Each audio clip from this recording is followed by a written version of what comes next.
Have y'all, you know about JFK, him being killed by Harvey Oswald, but you know about the person that killed Lee Harvey Oswald, right? Jacob Rubenstein. Yeah, and they call him Jack Ruby. Yeah, it's crazy. I wonder why. In school, Jack Ruby, and his name Rubenstein, and he killed the dude that killed JFK because he said he feared conspiracies would come up to claim that JFK was killed for Jews.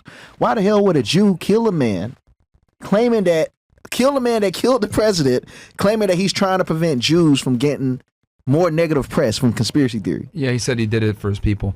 Yeah, no, I did a whole like a 5-hour dive on the JFK assassination. Zionist fingerprints all over it. You know, and the movie JFK, I find it interesting. That movie talks about the CIA involvement, deep state, etc., but it conveniently leaves out the Zionist angle. It was controlled opposition. and the funny part is Oliver Stone's movie, right? But one of the main people that had a say in the movie was a guy named Archnan, whatever. Guy was a fucking verified Mossad agent. It was controlled opposition. Yeah, that bro. movie was to get you looking, but here's the thing. Yeah, they got You're close looking the enough, wrong way. but they completely removed the Israeli angle. Completely. Only CIA and focusing on Oswald not being the shooter, and they identified some of the other shooters. But yeah, it was actually like 5 of them. When in the episode we talk about who was on the grassy knoll and who actually shot from the book depository. It wasn't Oswald at all. Wow. There you go. This is gonna sound crazy, but there was a body double. Damn. There was a guy that used to be former CIA that looked just like Oswald. Yeah, that's crazy. Yeah. Yeah. There was also a guy Oswald who used was to when look... he said I was a patsy and they arrested him at the movie theater. Yeah. 100% true. And the whole I'll give you the link, bro. It's really interesting. Like, that's crazy. It was fucking mind blowing. I did the interview with Corey Hughes, one of the best JFK researchers on this. He has a book on the topic. I have it here somewhere.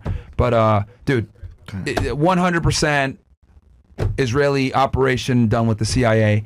They needed JFK gone because of the nukes and FARA registration. J.D. Tippit, the officer that was killed by Oswald. Yes. Do you know what his nickname was in the Dallas Police Department? What was it? JFK. Really? Because they said he looked so much like JFK. Wow. The reason why he was shot wasn't because he was doing anything other than... And it was 2 of them that killed. It was 2 of them that killed Tippit, by the way. The reason and she even acknowledged that one of the witnesses, black woman, she even said it. Two people shot him. Clemens. What was that? Akilah Clemens. Yeah. I know too much Akilah Clemens. Yeah. She died too, right? She saw. Well, no, she lived. But she was pointing out that she saw 2 people run. They ran different directions after he was dead. But the reason why they shot him and he was shot in the temple, because when they shot JFK, when they had missed shooting, they had missed at first, and then they got him in the neck, so he was still alive. So at that point, too many of them shot at once. When they shot, his head exploded. Oh my goodness, man. So in order to make it look like the single bullet came in that way, they took J.D. Tippett's body and switched it. That's why J.D. Tippit was shot in the head, to mimic the shot that was supposed to happen to Kennedy. Wow. I haven't heard that theory before. Damn. But yeah, no, I did a whole deep dive. You should check it out because a lot of questions are answered that people have about the grassy knoll, the bullet trajectories.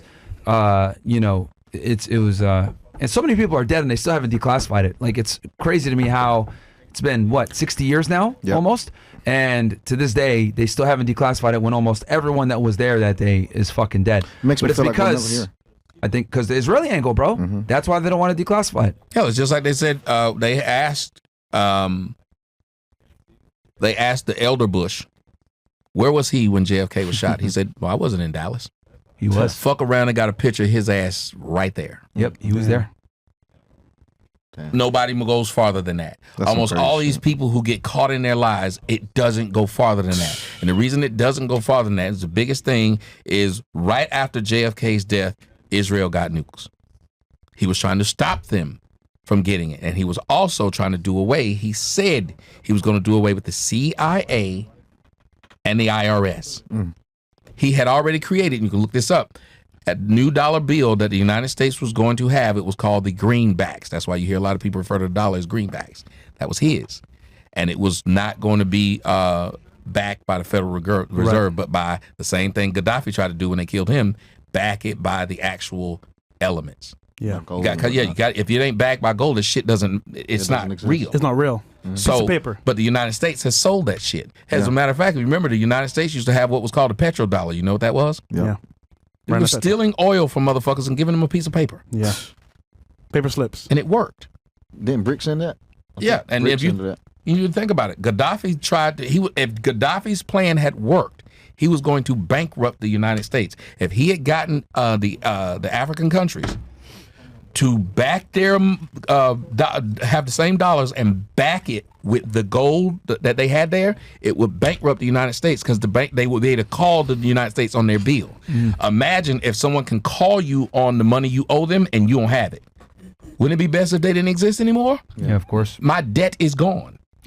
Well, not only that, it's interesting because Israel now has nukes, but the reason why they don't publicly acknowledge that they have the nukes is because there's an act called the Nuclear Non-Proliferation Act of 1978 that Jimmy Carter signed, and it basically bars us from giving any economic or military aid to any country that procured nuclear weapons that didn't align with our standards. Damn. To include uranium, which they stole from New Mexico. So that is why Israel never publicly acknowledges, at least officially, that they have nuclear weapons, and neither will the United States, because we shouldn't even be giving them aid. It's actually illegal that we give them aid right now when they have nuclear weapons.